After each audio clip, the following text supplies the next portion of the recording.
This is a relay project. Real Talk starts right now.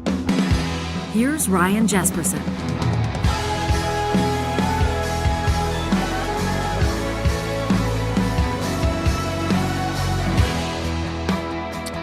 Looking forward to this episode of Real Talk, and we're grateful to have you here with us. Jesperson, alongside the co-pilot, the intrepid John Hicks, who just a short time ago released, we should mention, of course, it is Friday, so there's a fresh episode of Party All the Time, Vicky Mochama's election campaign podcast. Anywhere anybody gets their podcasts, you can find it on Apple Podcasts, Spotify, iHeartRadio, and the like. We're working with Vicky every single week, so Friday you get a fresh episode from her and her panel of guests, and then every Tuesday morning you'll catch her right here on Real Talk. We've also been partnering with our friends at Politico on Wednesdays.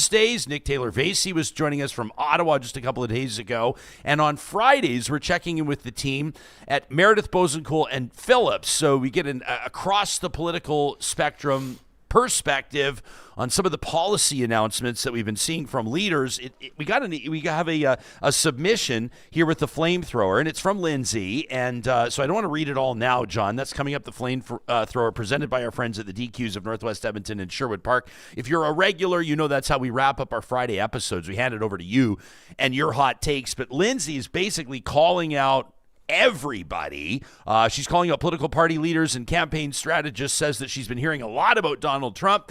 She says she's been hearing a lot about tariffs, but she's not been hearing a lot about what the federal governments in waiting, whether that's a conservative government, a liberal government, or otherwise, are going to do for Canadians like her that are having a tough time paying their bills. We know that many of you, we know this from your emails, your comments in our YouTube episodes, have been wondering, what's in this election for me? How are the candidates, or how are these parties reflecting that they understand our challenges? And so we've put it to the team, our Friday team. It'll be Ken Boessenkool and Shannon Phillips joining us today to sift through the policy announcements, to talk about who's hitting the nail on the head and maybe who's missing the mark. I suspect we'll be talking a little bit about housing today. That coming up in just a moment. But first, we want to let you know this episode is presented by Business Career College and their new designation, the CDAA. That's the Certified Digital Asset Advisor designation. Cryptocurrency is changing how Canadians invest. The future is here, and decentralized finance is driving fundamental changes in the financial landscape. Crypto assets are being adopted by the mass market and being integrated into the broader financial ecosystem. And if you're a financial planner, if you're a financial advisor, probably even more relevant to you is the fact that millennials and Gen Z, 3/4 of those polled, say that they're interested in learning more about decentralized finance when it comes to their own investments and their own portfolio. So you can future-proof your own career, offer more insight to your clients with this designation. Again, that's the CDAA, the Certified Digital Asset Advisor designation. It's 100% online. You've got access to the exam, to the course updates, and a whole lot more. They'll start with the real basics, Bitcoin and blockchain, and go from there. You can learn more at businesscareercollege.com. The promo code Ryan20, that's all one word, Ryan20, will knock 20% off your investment in that CDAA designation at businesscareercollege.com. So Mark Carney's talking housing to Canadians this week. Pierre Poilievre is talking housing to Canadians, of course, in a week interrupted by Donald Trump's so-called Liberation Day, and essentially the kickstart of a global trade war. Canada, for the most part, insulated in the latest round of Trump's tariffs, which gave the candidates, I think, an opportunity to return to some of the key pillars of their campaign. We're going to get to some of what not just Mark Carney, but Pierre Poilievre had to say. We're going to bring you comments from Jagmeet Singh about an interesting new victory bond idea that the NDP's rolled out. But let's say hello to our panelists in this Friday edition, this election edition of the Real Talk Roundtable. Shannon Phillips is a partner at Meredith Boessenkool Phillips, a longtime NDP MLA and a cabinet minister under Rachel Notley. Ken Boessenkool, a longtime conservative organizer and strategist, partner obviously as well at Boessenkool, Meredith and Phillips, a senior advisor to former BC Premier Christy Clark. It's nice to see both of you. Thanks for making time for us today. Ken, you got the sun hitting your face. Well, where do we find you today? Where are you? I'm in the mountains, and the sun is melting the snow. I'm on the last 2 days of a little ski trip. Fantastic. Which mountain and how's the snow been? Kimberley, BC. We got about 10 centimeters, which shrunk down to 5 in the sun. Yeah. And yesterday was amazing, and we'll be skiing around some dry spots today. Okay. Is anybody in the lift line talking about the federal election? Is anybody at the Mid-Mountain Lodge talking about the election?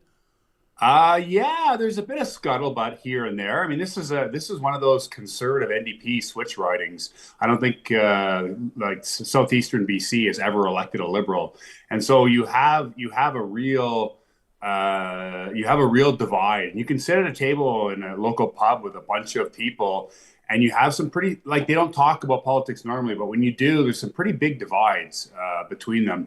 But it's like a populist vibe on the left and a populist vibe on the right. It's less about sort of specific policies and more about vibes of the party and that kind of stuff. But you definitely have strong feelings and disagreements across the political spectrum. Hey. I mean, Shannon knows this very well, coming from a riding that votes federally strong conservative and provincially for the lovely Shannon Phillips, or did anyway. Yeah, they did in Lethbridge, to remind those that wouldn't know. Shannon, how does something like that manifest itself? You could say the exact same thing about the city of Edmonton. Yeah, well, I mean, people are doing different things with their vote, right? If they're voting provincially New Democrat, oftentimes what they're doing is they're saying something about public services, the services that touch their lives. You know, people say that it's municipal politics that touches people's lives most closely. In my experience, healthcare, education, you know, the social services, those kinds of things really, really touch people's lives. And so when they're expressing something about the value of public services when they're voting provincially NDP.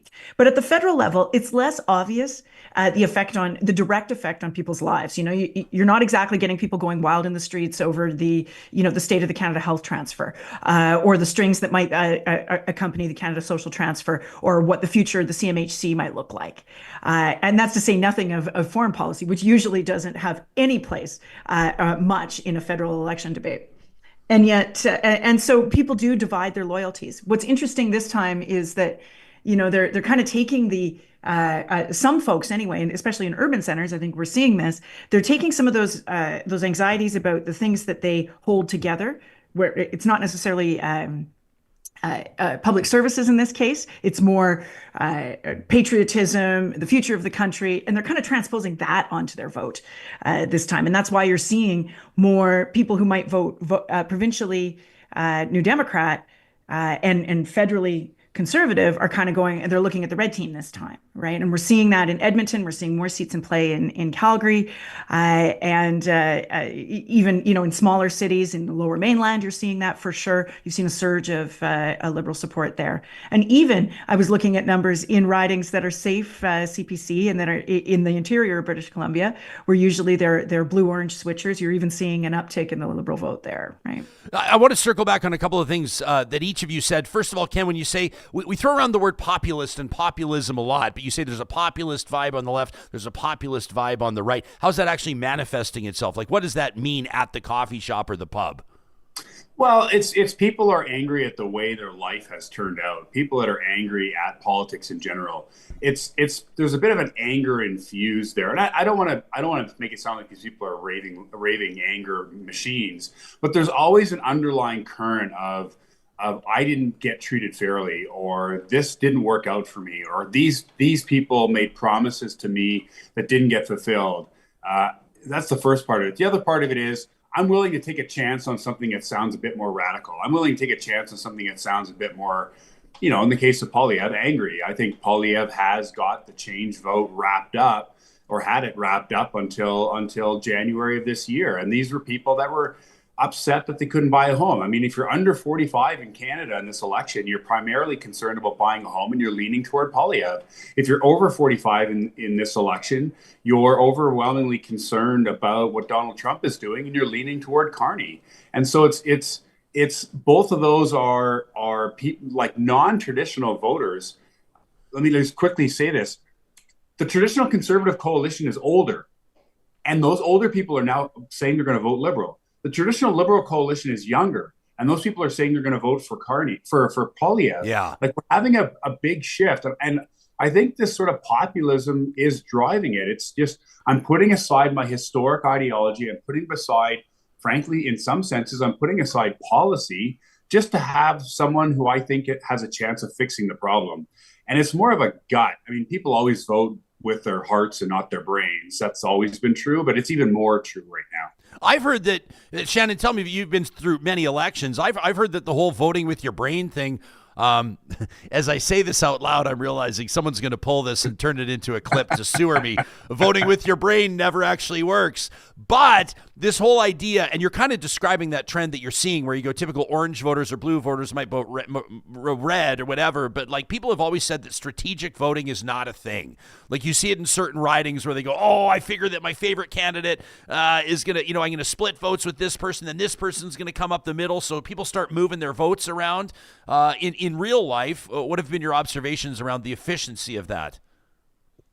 It can actually take you places, making a strategic voting argument. I did it until the wave came in 2015. That's how I built the team. I said, no, to progressive voters, you can't vote Alberta Liberal here. That's back when we had Alberta Liberals. You have to vote NDP here. And I just kept saying it over and over and over again until it was true. And that's how I built the coalition. So yeah, you do have to consolidate the vote on your side, right? There's a reason why we won in 2015. It was a split right. So, it is a real thing. And it is happening. Absolutely. In this federal election, the progressive voters, that is the main source of growth for the Liberal Party of Canada. They are starting to chip away at the conservative numbers now. We're seeing that.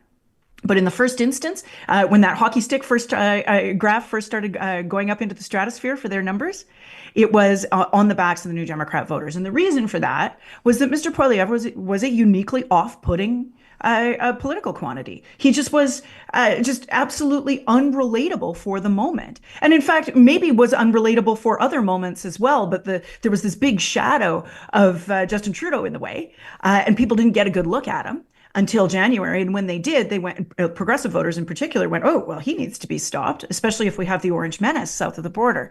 And so, that's the corner they've put themselves in. And it has caused a lot of this so-called strategic voting.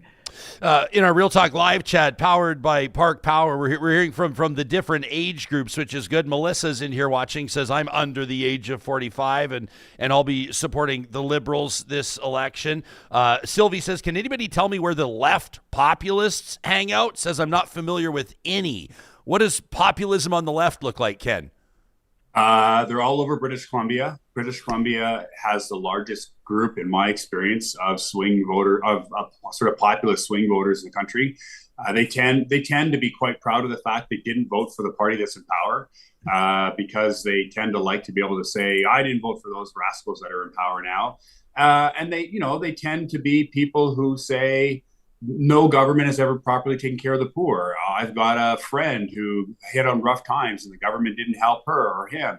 And so it's just it's an anger or a feeling left out or a sense that the government didn't take care of them, but based on issues on the left side of the political spectrum. And by the way, if someone's under 45 and voting Liberal, I didn't say they were all voting for Poilievre. I said they were leaning to Poilievre, and every poll has its outliers. Okay, yeah. Go ahead, Shannon.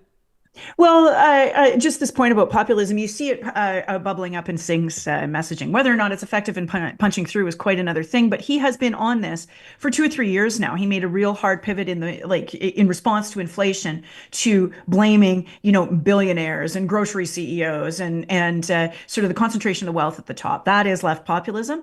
It certainly works for a certain segment in the United States a lot better than it works in Canada for whatever reason. It's funny because in Western Canada, we have so many experiences with right-wing populism, but the left-wing variety does not punch through in the same way. Arguably, it did, back in the day with, Tommy Douglas and others in Saskatchewan and Alan Blakeney after him. But it's been a long time since that happened. Arguably, when Dave Barrett won in the 70s in BC, it was on a left populism kind of upswing. But again, that was a very long time ago now. the evidence to me that left-wing populism works as well as right-wing in Canadian politics is relatively thin.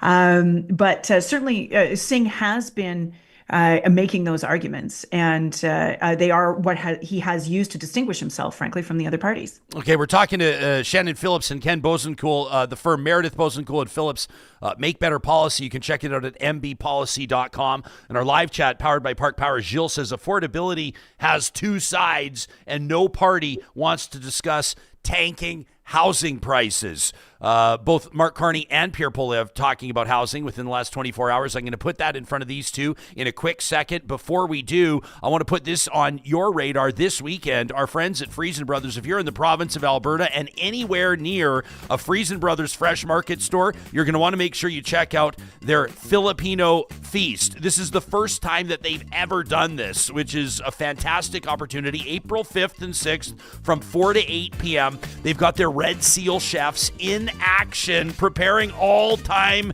Filipino favorites like pork adobo, chicken afritada, and more. This includes at the Kitchens Buffet, the full salad bar as well in Edmonton, Glenora, and Rabbit Hill, Stony Plain, Hinton, Peace River, Fort Saskatchewan, and what's shaking Drumheller, just $25 per person. It's the Filipino Feast, the 5th and 6th of April. That's this weekend, only at Freson Brothers.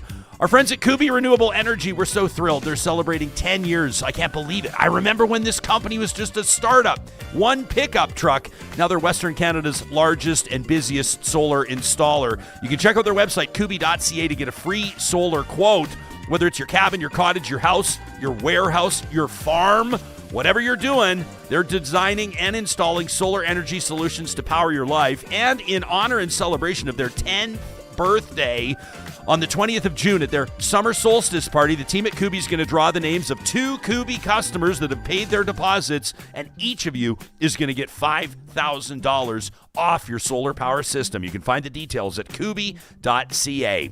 And we want to give a shout out to our friends at California Closets of Canada. This is a proudly Canadian-owned and operated company, locally owned right here in Alberta, in fact, with Canada's best custom closets and storage solutions for the entire home. It all starts with a free design consultation. That's where you can check in with their designers, tell them about your vision, and talk to them about your budget. That's relevant too. California Closets is custom designed to fit your space and budget. They have different levels of installations. They can work on a practical simplicity level all the way through to luxury refined. All of it guaranteed for life when you work with California Closets. Request that free consultation today at californiaclosets.ca.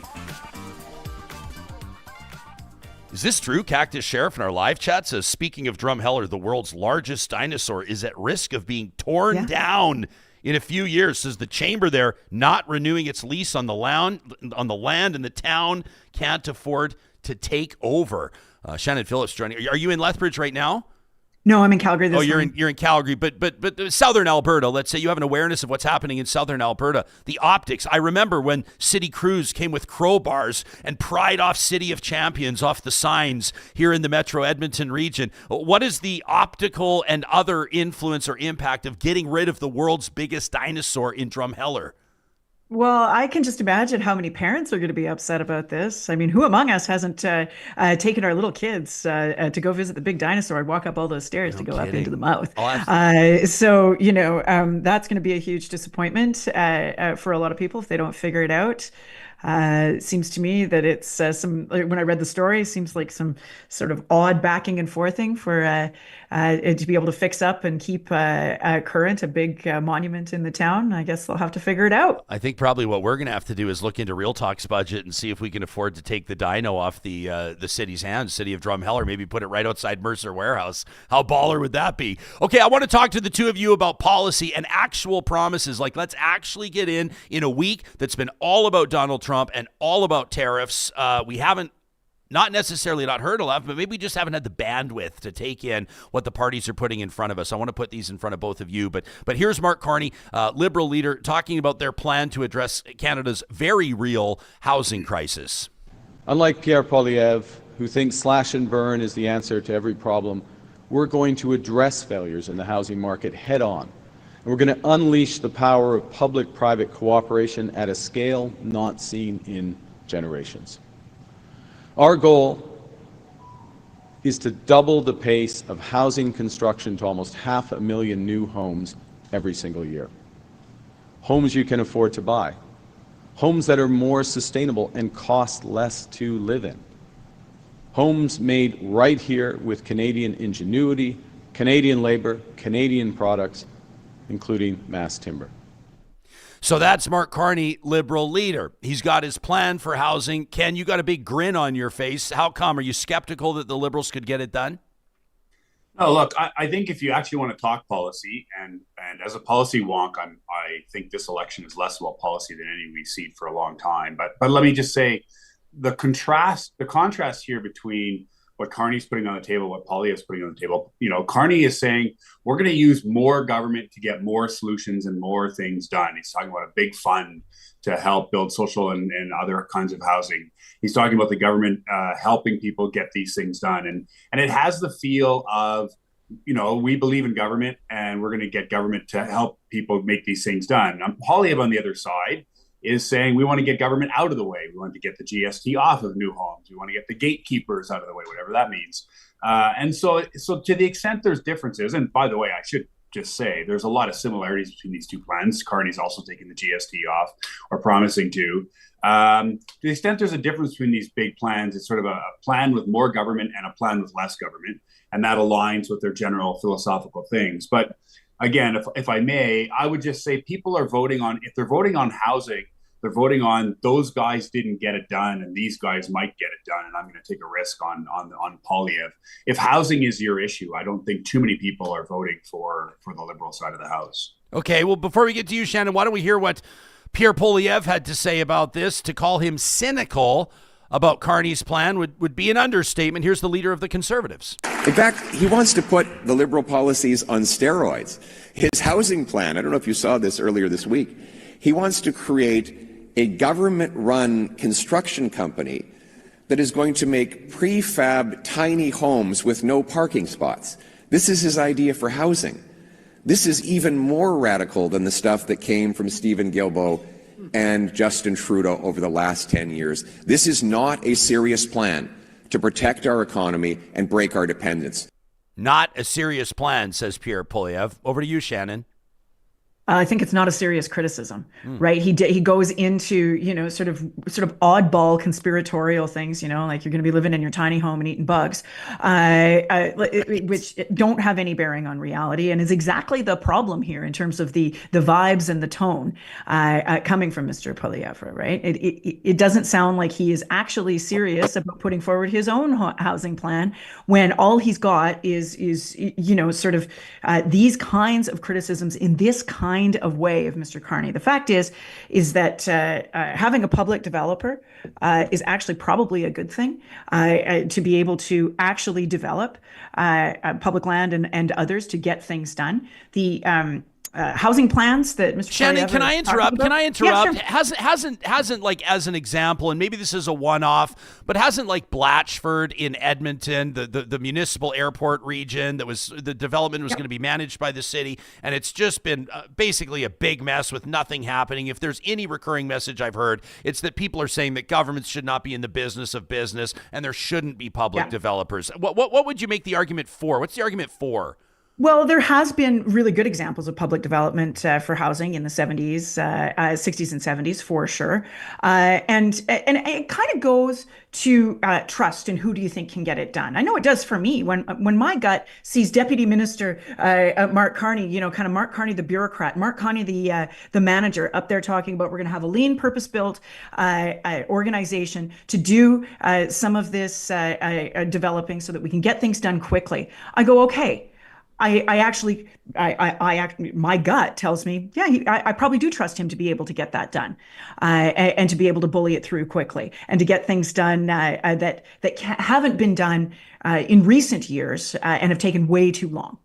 And so there's that piece of it. I agree that Blatchford was a bit of a, it was a hot mess in terms of how long it took. Those conversations were happening when I was in government, and we're still having the same conversations for a lot of that development. It's too bad because there was a great potential there.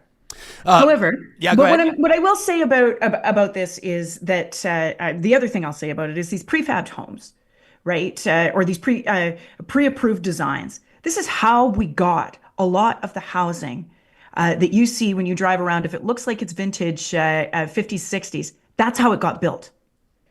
Is because it was quick to get those housing plans together. It reduced costs, and it was much easier to do the supply chain management to be able to get them built.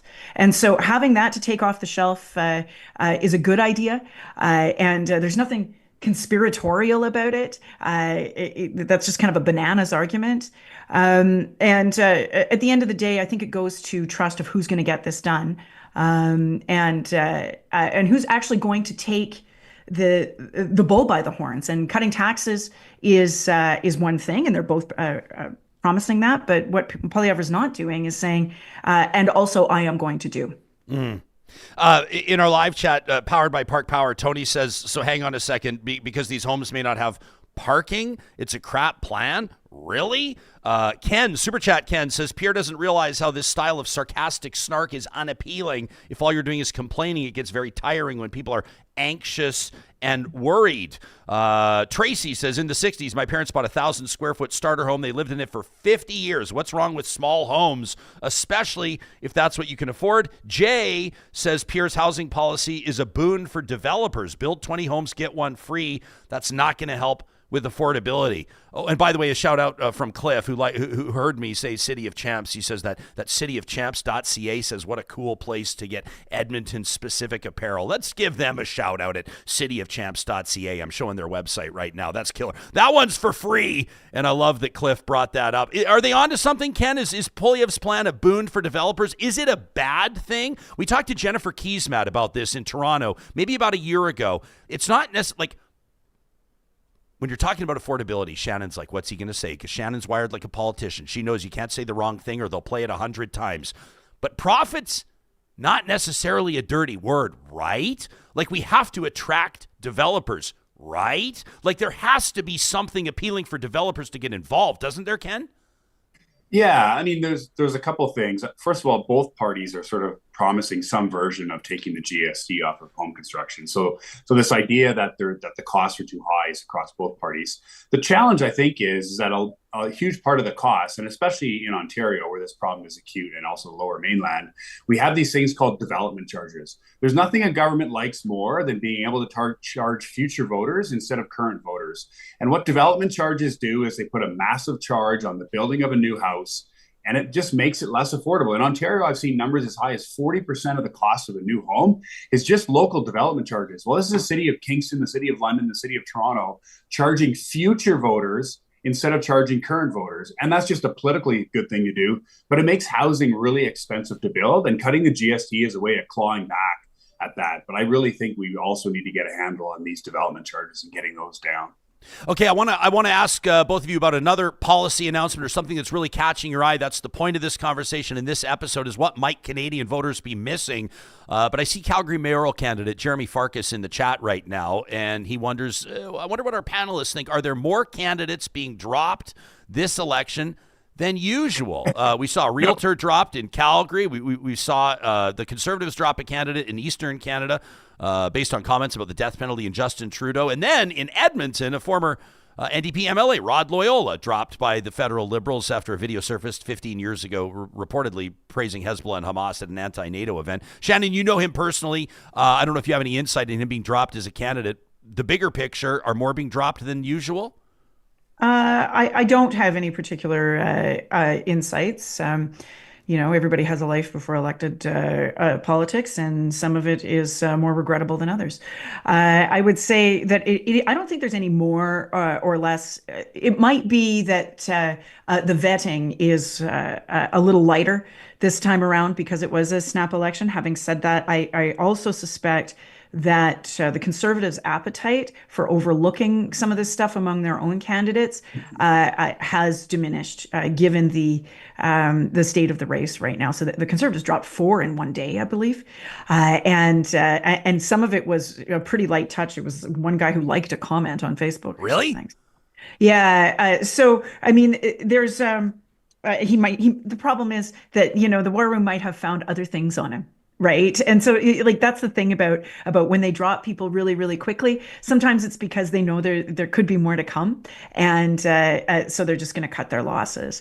It's an interesting dynamic, but I don't think that it is any more or less than in recent years when in the social media era, right, of elections, when people have footprints all over the internet. Yeah, no kidding. I can't imagine how many politicians, looking back, retired politicians now going, thank God there was no Facebook before I became a candidate. Ken, what's a policy announcement or what's an initiative that maybe a specific party has put out that's really caught your eye that you don't see making national news? What's one that's really resonated with you? Yeah, Pierre Poilievre put an idea out that both is meeting the mood right now with Trump and is good for investment. He said, if you, and I think this is how it's structured, it wasn't entirely clear, but some version of, if you get a massive capital gain and you use that capital gain to reinvest in a Canadian company or Canadian venture or Canadian thing, we're going to let you not pay as much tax on that capital gain. And it's just it's encouraging people to invest in Canada. It's taking some of the tax off of an investment that you've made money on. And I just think we have a problem with investment in Canada and that kind of stuff. So I just think it's a good idea. It meets the moment. And I think he's onto the right thing. Again, to your point, I'm not sure how many people heard it. This election's not exactly being run on detailed policy, but it just is an indication that Pierre Poilievre is thinking about the implications of these Trump tariffs and what he can do to encourage investment in Canada if the tariffs, in fact, reduce the willingness of people to invest here. Shannon, what's a policy, an announcement, a proposal that you've seen from a party that's not, you think, gleaning the headlines that it should? Well, I really like the victory bonds from the New Democrats. I do. And the reason for that is, Poilievre busts out with this, okay, we're going to increase the TFSA limit by 5,000 from 7,000, right? So first of all, who among us is kind of thinking, oh, I got this extra 12 grand in my jeans. What am I going to do with it this year? I suppose some people are, but the fact is that people are feeling awfully economically insecure right now. So it's more unlikely that's going to be the case. But, the New Democrats put out basically a publicly backed bond that would pay out a compounding interest rate of not bad, 3.5 on a compound in 5 or 10. And the gains would be tax free if held to maturity, and essentially it would allow people to buy a bond so they can do their part to invest in public infrastructure. I think that's a good nation building idea. I like nation building ideas in this moment. I've become a bit of an accidental patriot, apparently. I just think that any time that we're saying to people, look, here's something you can do. I remember when I was a kid, we would go and buy Canada savings bonds, right? It was this little exercise we do as a family. Sure. There'd be one in my name, one in my sister's name, right? And it would be like our $100. Investing in the country is a good idea right now. And, is it going to get a whole lot of attention? Probably not. But is it important to remind ourselves that we are a strong, independent country that we all have a stake in? Yeah, it is. I like that framing of a nation-building exercise. Here's the leader of the federal NDP rolling that out. Canadians are looking for ways. What can I do? Well, here's something that you can do. We are announcing New Democrats will bring in a victory bond, like we did in the World War. This is an opportunity for Canadians to invest in our country. In fact, during the World War, victory bonds raised more revenue than taxes because Canadians were so committed to doing their part. So right now, for Canadians who are wondering, how can I contribute? A victory bond would be a guaranteed investment where you would purchase a bond, a 5-year or 10-year, and if you hold it to maturity, you would get all the revenue tax-free. So it's a way to, we're going to need to raise money to be able to build the roads, the bridges, the infrastructure we need. Instead of relying solely on banks and paying debt and interest to those banks, let's pay interest to Canadians instead. And so I'm inviting Canadians to do their part, and this would be a way to do so. So that's federal NDP leader Jagmeet Singh. You can let us know, Real Talk is what you make of this, to talk@ryanjesperson.com. Shannon, your body language screams that you have something more to say on this. Well, I think they're important for nation building, but are they going to raise more money than taxes? And are they a way to get around going out into the global capital markets to raise debt for public infrastructure or other elements of Government of Canada financing? The answer is no. And that's where, the argument got taken a little far, in my view, from my policy wonk perspective. But the fact is that I like the politics of this. Donna in our chat says, I love this idea. PNC Bio says that sounds exactly like a Canada savings bond, but you just don't pay any capital gains on the capital gain. Is that what that is? And Seventh Pilot says Carney has no ideas, but he's great at copy pasting Pierre's proposals. That from Seventh Pilot. I know we got to let both of you go. I have one question for each of you. First, Ken, in your previous life as a Conservative organizer, you're one of the authors of that well-known Firewall Letter. What do you make of Danielle Smith's essentially ransom note to Mark Carney around a national unity crisis? We're seeing louder and louder voices around a mass exodus out of Canada if the Conservatives don't win this election. What do you make of the viability of this? Where's your head at in 2025? Look, quickly, the Firewall Letter was something that Alberta could do that in many other provinces in Canada were already doing. Quebec was out of the pension plan. We said we should be out of the pension plan. Other provinces had police forces. We said we should have police forces. So those were just things that Alberta could do without looking to the rest of the country. They were a way, in our view at the time, to make Alberta stronger within a stronger Canada. What Danielle Smith is doing today is holding a ransom note to the rest of the country. I have been particularly perplexed in the last couple of days of her taking a victory lap when we may have to shut down our auto industry in Ontario. And let me just say it this way. Danielle Smith is talking about auto workers in the way that she hates auto workers and other politicians talking about the oil and gas industry. Give your head a shake, Danielle. This is a serious, serious problem for our auto industry. And if you want people in the other parts of the country to care about the oil and gas industry, show a little compassion for the people in the auto industry who are not sure they're going to have a job in 6 months. Fair, and I appreciate the point. Shannon, do you want to chime in on that before my question for you? Well, first of all, it shows a whole lot of non-confidence, a massive voter non-confidence in Mr. Poilievre's ability to pull off this election. Her and Preston Manning have essentially busted out with, you're going to lose this election and then we're going to take our ball and go home. So it is extremely unhelpful to Mr. Poilievre, which is why he has distanced himself from it. This is the second time she has made herself extremely unhelpful to Mr. Poilievre, the other time being that Breitbart interview saying that he's aligned with Mr. Trump. She needs to, if she actually wanted Conservatives to succeed, she needs to probably be quiet or only say helpful things for the next 3 weeks. It is not clear to me, actually, that she wants Conservatives to succeed. She is basically, her entire political offer is grievance to Albertans, and without that, she becomes a little bit more adrift. So I don't know if she's playing that level of 3D chess. Probably not. She's probably just indulging her her separatist leanings, which is really counterintuitive to what the country is looking for, including the vast majority of Albertans who are feeling insecure about their economic future, about our trading future, to be saying not just that there is, the world's largest army south of the border talking about annexing us, the commander-in-chief, talking about annexing us, but we'll also do it to ourselves. That is not a comforting message to the vast, vast majority of Canadians and even to Albertans. This idea that if people don't vote the way that they want, then they'll just break up the country is, well, it's selfish. It's a tantrum, and it's honestly should be rejected by all Canadians.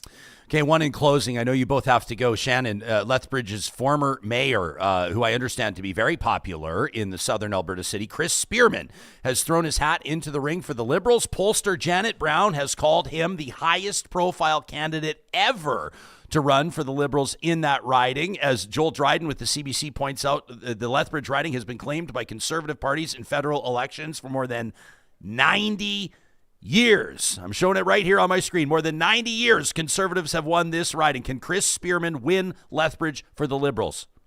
Oh, I don't know. It would be pretty tough because of all of the surrounding areas, right? Lethbridge itself, in 2011 and in 2015, the New Democrats won enough votes to win it if it was just the city itself, federally. But the problem is that it's not just the city itself. It's all the outlying areas. And so that makes it tough when typical CPC margins out there are, in the 70, 80%. You never say never. And if somebody's going to do it, it's going to be a guy like Chris, who has a tremendous amount of credibility, both from his time in business. He was a manager out at Crown Royal for years, Black Velvet Factory. And then he was also on the Catholic School Board for years and a 2-term mayor. He's got, really strong connections throughout the region and a lot of credibility. But folks out in the outlying areas, whether it's, like Colehurst, Coaldale, all of those surrounding places, she gets to be pretty tough sledding for anybody who's not a conservative. I appreciate your candor. What do you think, Ken, in closing? Yeah. Sorry, I just want to say quickly, if Danielle Smith keeps talking the way she's talking, Alberta progressives are going to vote more and more for the Liberals. I saw a couple of polls recently that the Liberal numbers in Alberta could give them somewhere between 6 and 11 seats. Well, I can tell you one thing. If the Liberals have 6 to 11 seats and show their best showing ever in Alberta, that's going to take a bit of wind out of Danielle's sails. So just give your head a shake, Danielle. You're not helping anybody but the Liberals in what you've been doing for the last week. Hey, Ken, when's the last time somebody called you a Liberal lecturer? I don't know. I don't pay much attention to what people say to me. I'm old enough and have done well enough that I don't have to worry about those kind of things anymore. You got some right wingers in our chat, and I guess your resume with Stephen Harper and Preston Manning and Christy Clark, isn't it? You're not passing their conservative purity test. Well, good for them. I hope they have. I just love this stuff. Thanks to the two of you for making time for us. I'm already looking forward to next Friday. That'll be April 11th when we chat again. Have a great week. Cheers. Thanks, Ryan. Yeah, Shannon and Ken are all part of the team at Meredith, Boessenkool, and Phillips, where they make better policy. You can check out their website online at mbpolicy.com. They come at this from a really interesting and unique angle. Of course, Tyler Meredith, their business partner as well. He's not joining us on Fridays because he's working the Liberal campaign and he's not doing media. But when you get those three, you get perspectives from 3 different political experiences, and that's exactly the type of thing we love to see right here on Real Talk. That's why we're partnering with them through the 2025 election campaign. You can see them here on Real Talk. Catch the podcast every Friday. John, I noticed in our live chat. Oh, yeah. We have our very first real VIP YouTube channel member. Yes. It's Reed Clark. Reed Clark, congratulations. That is the highest level for support on our YouTube channel. How cool is this? Look at this. Our studio's filling. Come on here. We got a Real Talk roundtable about to go down. Fellas, make yourselves comfortable, but we want to talk a little bit about this as everybody settles in. So Real Talk VIP members get access to all the perks of all the levels on our YouTube membership, access to our Real Talk community chat live on Discord 24/7. But the big perk for that is we're going to get all our VIP members together once a year. We're going to have a big meetup. We're going to talk about the show, and we're going to wine and dine you and just have some fun. And thank you for your support, which is the highest level. Thank you very much to Reed Clark. He is our first Real Talk VIP. Well, member. That is absolutely amazing and incredible support from Reed. And we also want to point out that Reed, maybe Reed heard us talking about this. I don't know if the one has to do with the other, but Reed is the founder of City of Champions. So how cool is that? Ooh. You want to talk about a small world. So check out cityofchamps.ca. They've got an amazing shop there. Their collection, they're repping all the vintage Edmonton trappers. Oh, I love those trappers. And I saw, make sure you follow them on Instagram as well, because they were promising just yesterday a fresh drop of new merch that's coming. So make sure you show some love to cityofchamps.ca. And I'm thinking we're probably going to have to get in touch with Reed at the real VIP level as the very first supporter in Real Talk get him history. You know how YouTube gives like the plaques? We got to get him maybe like he gets a plaque. I like that idea. I love that idea. We're coming up with perks on the fly today, Ryan. We want to have more and more reasons, or more and more ways that we can say thank you to you for your incredible support, Real Talkers. We saw that Steph just signed up as a Real Talker as well. Yeah. All part of the YouTube channel memberships. It's all optional. It's all voluntary. It's a way for you to show support for the show and see some extra perks, and you can learn more by checking out our YouTube page. We have been talking for the past couple of of weeks about this IC Change Gala that's coming up, and this organization born right here. This is an Edmonton success story. This is an Alberta success story. 15 years ago, a group of philanthropists and researchers and innovators essentially joined forces, and what they have accomplished over the past 15 years is nothing short of remarkable. We're doing back-to-back Real Talk roundtables today with the founders, and we'll call them the straws that stir the drink. These are the movers and the shakers that are accomplishing work all around the world, including in Kenya. We're going to be going live to Nairobi in just a quick second. I did want to recognize one comment here on the chat, which I absolutely loved. Who was it? Somebody said it must be absolutely wild for blue Tories like Ken Boessenkool and Corey Tanaik to be told they're not conservative. I think it was Super Chat Ken that said that. Absolutely wild. Ken says Ken Boessenkool is as conservative as it gets. He's just not a populist or into self-dealing. If you're a conservative telling Ken Boessenkool he's not a conservative, you may need to look in the mirror to try to understand why you're faltering in the polls right now. If my face hurts so much from smiling right now because it's one of the funniest things I've ever heard. If Ken Boessenkool is not conservative enough for your conservative party, boy, has that party moved the standards, moved the goalposts. That's honestly hilarious. It's the funniest thing I've seen all week.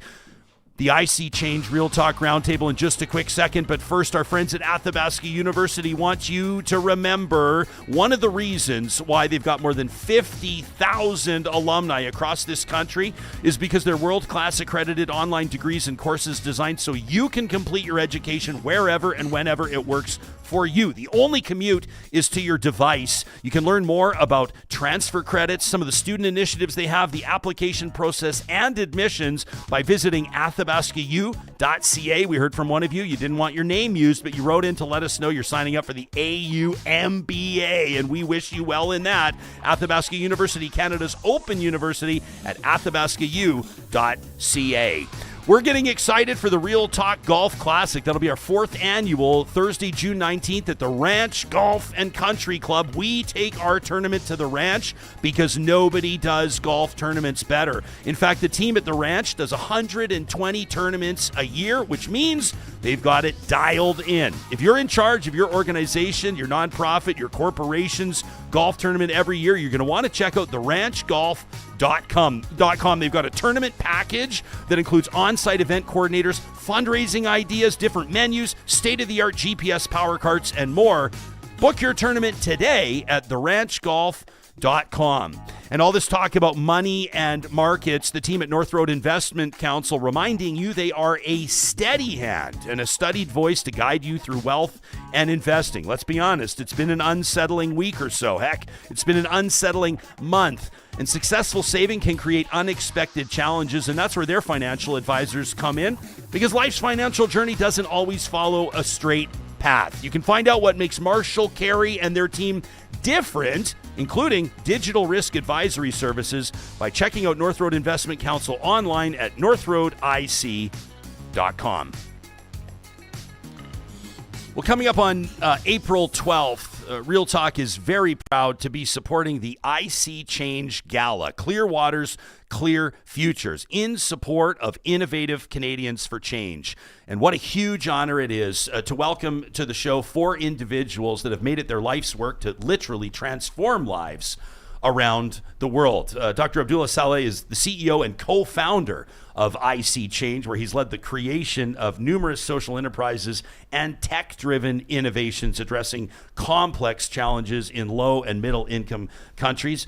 It is an absolute honor to have you here in the Real Talk studio. Do I understand correctly that you're joining us right off rounds? You're also practicing medicine right now. I am, man. I'm on call, so hopefully the pager doesn't go off. You're on call. Yeah. Well, if the pager goes off, you're going to go save somebody's life, and then these folks will fill in for you and help tell the story. Right. You'll be in better hands with them anyway. But we sure appreciate you making time for us. Glenn Vanstone is the Director of Operations at IC Change, where he leads systems development, strategic initiatives, and social enterprise growth to drive sustainable impact. Welcome to the show, Glenn. Your enthusiasm is palpable. I can feel your smile radiating across the table. This is an organization you care a great deal about, and it's obvious. Absolutely. Yeah, good stuff. We're happy to have you here.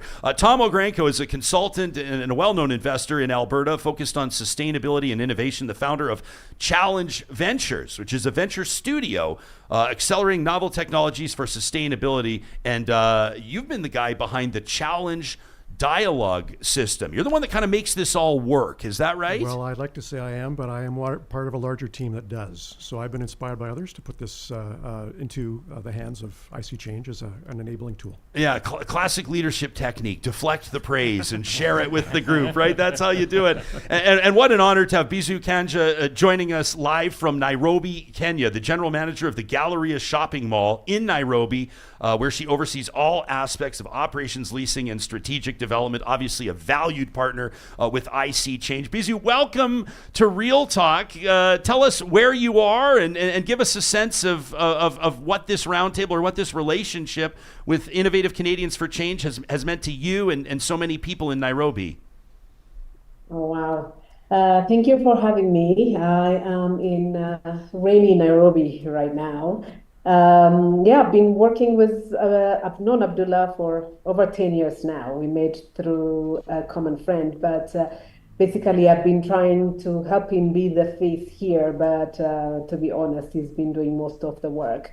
We see a lot of effort and actual labor, contribution, funding being done, and the labors are paying off. We've seen the first Kimsey factory here that I'm sure we'll talk about in a bit, and the impact is really being felt, and especially now with what's happening with aid being pulled, it's becoming a lot more relevant for people in countries where aid is needed to start doing stuff for themselves. And what makes Kimsey and IC Change's efforts different is it's a social enterprise that is not a handout, but it's helping people to look after themselves by creating jobs and businesses for them to support themselves. Oh, very cool. So people can check out ichange.ca. We'll punch the web link into the show notes on the podcast and on YouTube. Kimsey standing for Kenya Innovative Manufacturing Space and Social Entrepreneurship Academy. How do these partnerships, these international partnerships, you got them all around the world, how do they materialize? How do they come about? Well, I think a lot of the partnerships come from a philosophy of wanting to, one, listen really closely and to look for people that have both a need that they want to express, that we don't go and have a solution in mind, going trying to impose it. We try to listen, try to identify people who are looking to make the change themselves, and we become enablers. And I think having built a network of trusted partners over time, then it becomes more like a word of mouth referral, getting to know one another. And I find the hardest thing was to get the first few initiatives underway and successful. Once you have that, then I think the trust and the legacy exists, that people start to reach out to you and say, hey, I have this complex problem. We have not been able to address it. Can you work with us? And I think the with us is really key. Like, we don't work to fix the problem alone. We work with partners on the ground and try to enable it sustainably. So, Bizu, how does it all work? Can you take us into how it actually works and how innovation and partnership and collaboration is creating opportunities for folks with so much potential but maybe just haven't had opportunities? For this particular project, some of it has been happening before, but a good example of the collaboration is starting from the site where Kimsey is operating from. It was done in collaboration with an architect who's based here, who has sustainable ways of developing. The other collaboration is with the community. They provided labor when this was being done, and where the materials come from. A Red Cross, for which IC Change had another partnership with for this, for Kimsey and for the Seramaji project.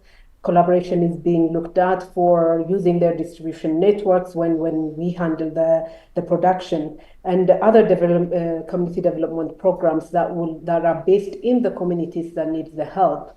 So it's not a top-down, this is what you need, here is the solution, but the need arises from them, and then they are part of the solution in solving a particular problem. I always love hearing stories of individuals. Like, you know, so you go somewhere and you have a chance to speak to somebody personally, and they gives you a they give you a sense of how funding or a collaboration or a program or an incentive has really transformed their reality or has helped their children or their family. Is there one individual that immediately comes to mind in a context like that for you?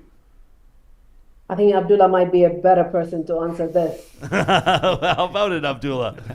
Yeah, it's when we started working in Kenya, we were looking to develop and to implement a new water filtration technology because we'd found in countless different environments, especially in slums around East Africa. So there was a clinical officer, so somebody who'd finished some medical training but was not yet a doctor, had started a clinic and was trying to treat people in the slum called Kibera. It's one of the largest slums in Africa. And they had heard about the water filters we were working on developing, and he invited me to come and spend time in the slum to just see the people and the plight that they have.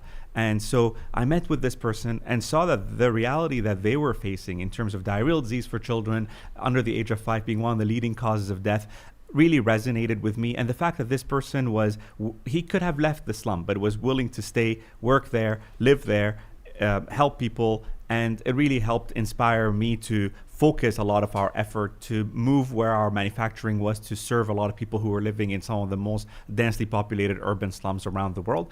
And at the same time, I think it's one of those things which resonates with my past. Like, I'm originally from Iraq. I lived during the wars. I lived through a lot of uncertainty, a lot of violence, a lot of change. But here I am today with just the right choices or a couple of chance encounters and right opportunities. My life got turned around, and now I can sit here in amazing Edmonton and trying to give back. Is there something about Edmonton? Is there something about Alberta when your face just lit up? I feel like you're going to say yes. Yeah, there's something, I don't know, there's a lot of heart in Edmonton. I think there is it's one of those places that you can feel the community sense is palpable.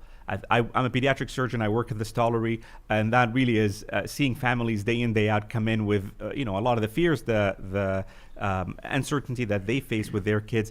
But the community in Edmonton, and obviously in Alberta more generally, but Edmonton in particular, it has a certain warmth. It has a certain. It's a bit different than Calgary. It's more of the blue collar family community kind of feel that really resonated with me, and that's why I moved here and live here. Glenn, how does when I'm referring to, is it cool if I call it IC Change? Yeah, so it is Innovative Canadians for Change. You guys kind of shorten it to IC Change, which I love, by the way. It works very effectively. Oh, yeah, You're like, tell me something we don't know. But how do you sort of integrate these international initiatives? You're doing work in many different places and have invested millions of dollars over the years into these incentives with the Canadian roots. Like, how does it all work together? It's interesting for me, right? Because this is actually my year anniversary with the organization. Oh, cool. And my first experience with the organization was meeting Bizu and everybody in Nairobi and seeing firsthand those kind of impacts. Context-wise, from what we do internationally to what we have here locally, is very much the same. They're complex issues. We take a systems view, the process of collaboration, and then trying to figure out how do you make those impacts enduring? How do they stick? And one of the things that I think is unique about IC Change that I really like is the fact that, okay, so if you make a change and you make a difference, well then there's a social entrepreneurship side of it. So how do you make sure that it's localized, that it sticks, that it becomes part of the fabric of that system? And so for me, the principles of this is that even though it's Canada and it's first world, the challenges are as equally complex. But the process of understanding what the issues are from a systems lens, what's all the drivers and the impacts and the variables that are making those outcomes happen, and then working through that collaboration model to say, we're smart enough people, we can figure out how we can apply the innovations to make them work and stick. And that's the same approach, whether it's in Kenya, whether it's in Central America, or whether it's in Edmonton. The principles are the same, right? Bizu, given like, when we say these increasingly complex global challenges, and that could mean a million different things, but it sort of feels like everything's up in the air right now, economically and otherwise. How important are collaborative relationships like these? How important are organizations like IC Change? Very, very important, especially now. I'll tell you, Nairobi is kind of a more cosmopolitan city. You see a lot of UN Habitat is head office here. So we had a lot of aid agencies working here and a lot of development agencies. But with the current situation that's happening in the US, a lot of aid was pulled out. USAID closed. And USAID not only affected projects that USAID was funding here, but many other smaller agencies that were funded as implementing agencies by USAID. So it's become a lot more apparent that it's collaboration that Africa needs. It's collaboration that places like this need. So people to be partners, not coming out with hands stretched, because that is at the mercy of whoever is handing out the money. So it's very, very important to have organizations like IC Change who are raising the people who need the help. It's collaborations, it's making them, it's not handouts, so it's partnerships. So they're not being looked at as people to be, given money, but helped to find solutions for their problems. So it's really very important. Tom, the word innovation is right in the name. Innovative Canadians for Change. Again, it's icchange.ca. Can you talk to us about how it all actually works? In particular, I know that you've been the founder of Challenge Ventures. Can you talk to us how logistically this all comes together and how we see innovation there? Absolutely. Well, I think the core precept is, given the comments that Bizu just made about the fact that we're living in uncertain times and everything is changing, one of the core precepts and principles that underrides everything we do and accomplish within IC Change is embracing that ambiguity. That requires an innovation mindset. And to be able to be effective in doing that, we have to be able to find ways of building trust. We have to be able to give a gift of trust to those in those collaborations in that moment of ambiguity. In our current times, that's something culturally we are questioning whether we should do. Innovative Canadians for Change is demonstrating the kind of leadership that we're watching the US withdraw from in our world stage, if I were to put this in a geopolitical context. So the ability to find partners that look to build that trust, to form that collaboration, that's a mindset. That is something that one of our inspired mentors, Don Simpson, he developed the Challenge Dialogue system. He's the one who taught me this. And it was pioneered here in Alberta around how to look at changing our innovation system through the 90s and the 2000s. That is now a learnable, teachable program. He did that work in conjunction with one of your sponsors, University of Athabasca. Is that right? The online MBA program was developed by Dr. Stephen Murgatroyd, who is also one of the other co-founders of this effort. Come on. Seriously. Wow. So this notion of, this is a collection of principles that we've seen refined in our experiences here, inspired by the work that Abdullah was doing as a student when I first encountered him at the very dawn of what he was trying to accomplish, and being able to take advantage of some of those global networks that we were already forging. The process became quite simple. How do we bring people together that are diverse, that are focused on an interest in developing a broader view, a systems view of a complex challenge, and give them some very practical steps. The Challenge Dialogue system is a methodology of 8 steps to be able to walk through how do we frame these problems, how do we allow everybody to touch their different parts of the elephant to come up with a more complete picture, and be able to develop collaboratively a set of options for action, and then move to implementation together. Those networks become stronger over time the more they are used, and that also they become more inviting to others to come join that positive force of change. So you've known Dr. Saleh since he was a med school student? I remember him when he had no gray hair on his head, and frankly, barely shaving. Did you know? Let me ask you this first, then, Tom, and then I'll ask Abdullah. Did you know at that time? I mean, obviously, anybody in med school, you're going to go, well, yeah, they've got some potential. Yeah, of course, obviously, they're hard workers. They apply themselves, their vision, that sort of a thing. But did you sense that there was something with this guy? Absolutely. And the group that he was bringing around him as well at the time were a series of like-minded students. This is an area where we are not tapping into our own potential as a community right now. our young people are still a driving important force in things like I See Change. So you're looking at a guy on YouTube with gray hair saying we need more young people leaning in now. This is that moment. And this is that moment to be able to actually continue to make these change and to demonstrate the values of collaboration and trust are the ones we need at this time. Did you always know that you were going to do something like this, like since you were a young man? You know, I find that in all the countries that I lived in, that restlessness has never left me, like wanting to not just relax and enjoy the benefits of a comfortable life. I feel like that calling has always been there. It's like a fire that's constantly burning, and it causes a lot of restlessness, and it worries my parents and worries my wife and worries everyone around me. But I think it's really exactly like Tom said. It's one, looking at what's the opportunity here, what is the need, and how do we leverage the potential of young people.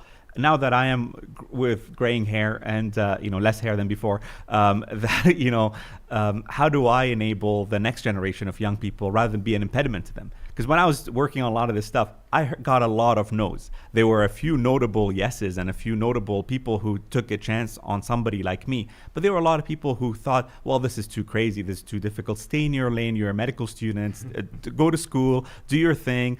But trying to develop, for example, one of the first programs we developed was a water filtration system that went on to impact over 140,000 people. We did that during medical school. I'm never going to impact that many people in my surgical career. So I think the scale of impact you can create, and then also the change in mindset, like looking at how do you learn to build trust? Like I think all of that work made me a better doctor, but it also taught me that there are a lot of ways that we can build these win-win-win situations. And I think right now, again, in a geopolitical context, the tendency is how do I win versus other people losing? And that, I think, is to our collective detriment. How do we move to a win-win-win situation is beneficial for us at a local level, at a national level, at an international level, and at a planetary level. I'm going to show you guys something. Check out your screens. Bizu, I don't know if you'll be able to see it, but this is a mini documentary that I filmed. This is 17 years ago, okay, in the Horn of Africa, in Ethiopia. And this right here, for our podcast listeners, you're seeing two women embracing. There's joy evident everywhere. This is a gal by the name of Bekele Dempsey, who actually lives in Alberta now. I met her in Ethiopia 17 years ago. She was doing work with an NGO that unfortunately no longer exists, but was doing remarkable work. And what's really incredible about Bekelesh's story, I mean, there's a million things that are incredible about her story, but she was the first girl in her village to go to school. She was the first girl in her, this is actually the lead from the story. I remember voicing over the story, I'm getting chills right now. Bekele and I still correspond, but she was the first to leave to go to university and come back. And now the work that she continues to do in Ethiopia, specifically in the Afar region, is transforming. I mean, look at this. I mean, the reception that she gets every time that she comes home, every time that she sees people, the folks, I mean, the impact is incredible and impossible to overstate, and the inspiration that she provides to the leaders of today and to tomorrow, in particular to young girls, is absolutely magnificent. Bizu, do you see that, the kind of generational effect of these types of investments in people? Absolutely. First of all, those are my people. I'm originally from Ethiopia. Oh, is that right? Yes. Yeah, I moved here in 2000, but absolutely. And I know that story. I don't know Bekele or her story, but I see that. My father had the same story. He was the first one to leave and come back and do work. And it's the impact that it has, how many people they lift up. And to be honest, I see that in Abdullah as well, that fire he talks about.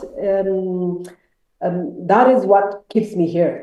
To be honest, there's a work that I see here, but I see that in him a lot more as well. And absolutely, one person can make that much change, and we're trying to do that here with the help from our friends in Canada. Well, it sounds like you are doing it there. And your face, boy, did your face ever light up when she said that. What does that mean to you?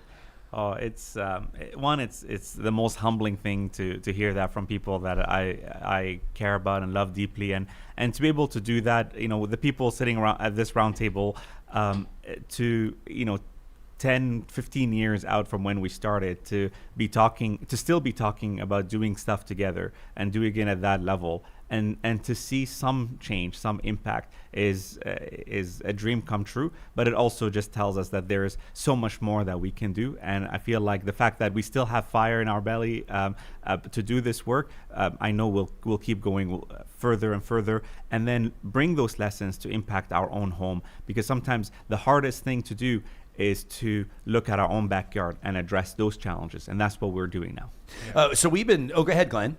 No, I was just going to say the experience that I had last year when I went to meet with Bizu and the team in Kenya, for example, seeing the impact on their reaction to meeting with Abdullah again, and his just a person's impact in that community, in that network, the respect, etc. It was amazing to me to see here's a Canadian going into a market, making a difference in the lives of thousands.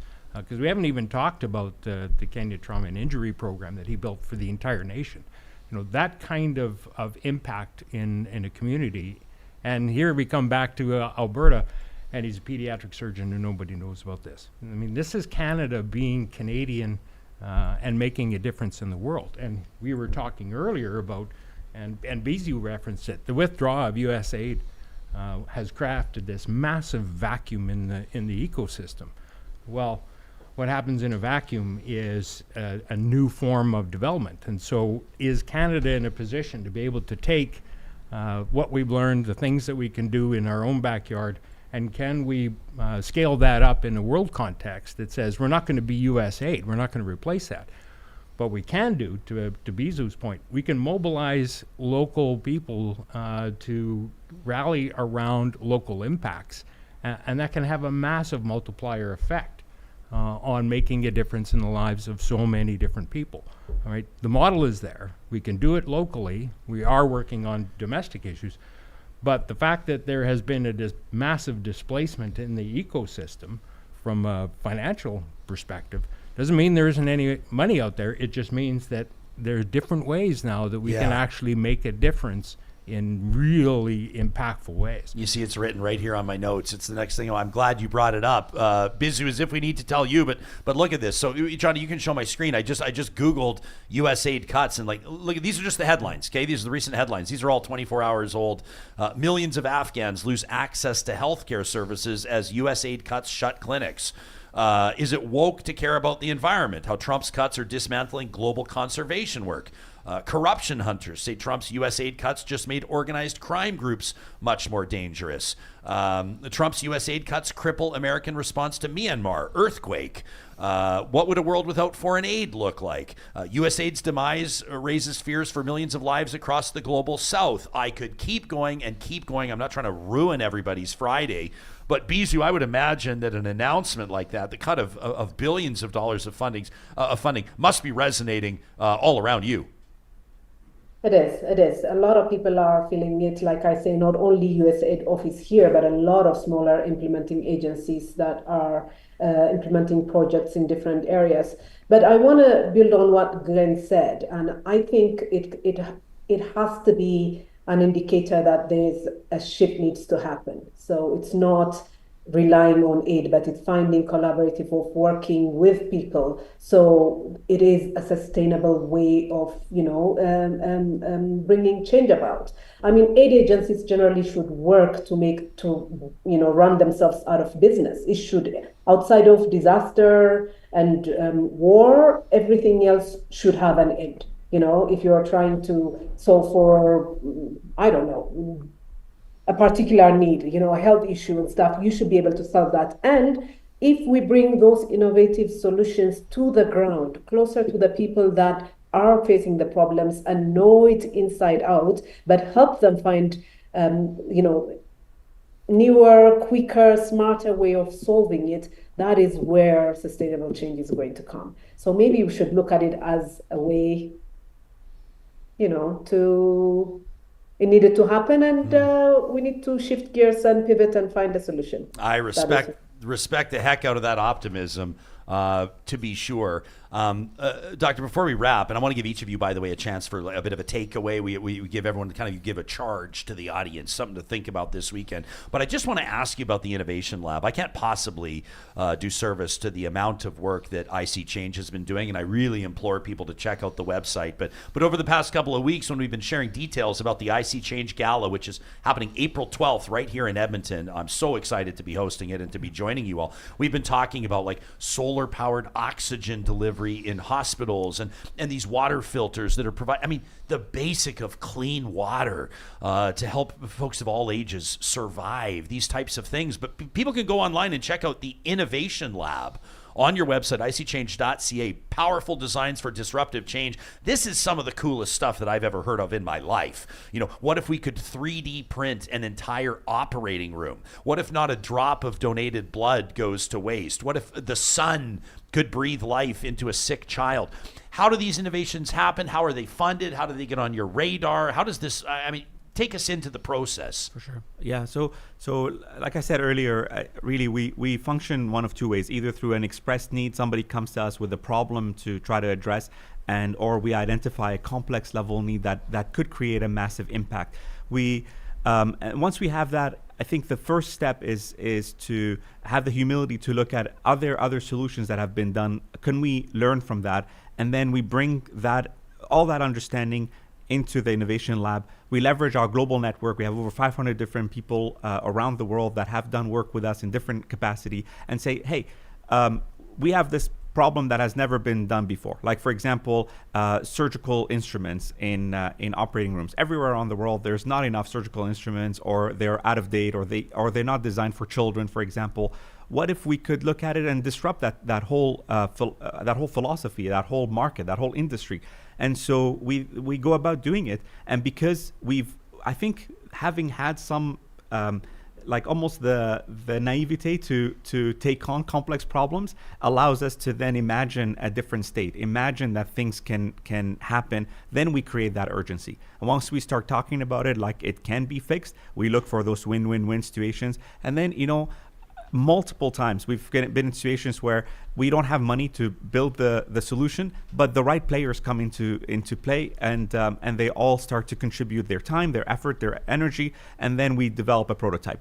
Once we have a prototype, we implement it, and then once we show proof of concept, we start to work towards sustainability. Everything we do has a sustainability engine built into it, so that we have the financial sustaining energy for it, and we then look for funding through philanthropy, through grants. So we've been funded by Grand Challenges Canada. We've funded by different U.S. agencies, which probably are not doing that anymore. But importantly, we're funded through a lot of the social entrepreneurship element of it. So we don't make a filter and give it out. We make a filter and sell it so that the people there can buy it and can continue to, when that initiative, if it ran out of steam, people can still go and buy these water filters from the supermarket. And so that element of entrepreneurship is key to sustaining innovations. We've got a Real Talk, a big supporter by the name of Noob Try Again, who's in our live chat right now on YouTube, and he owns a 3D printing business.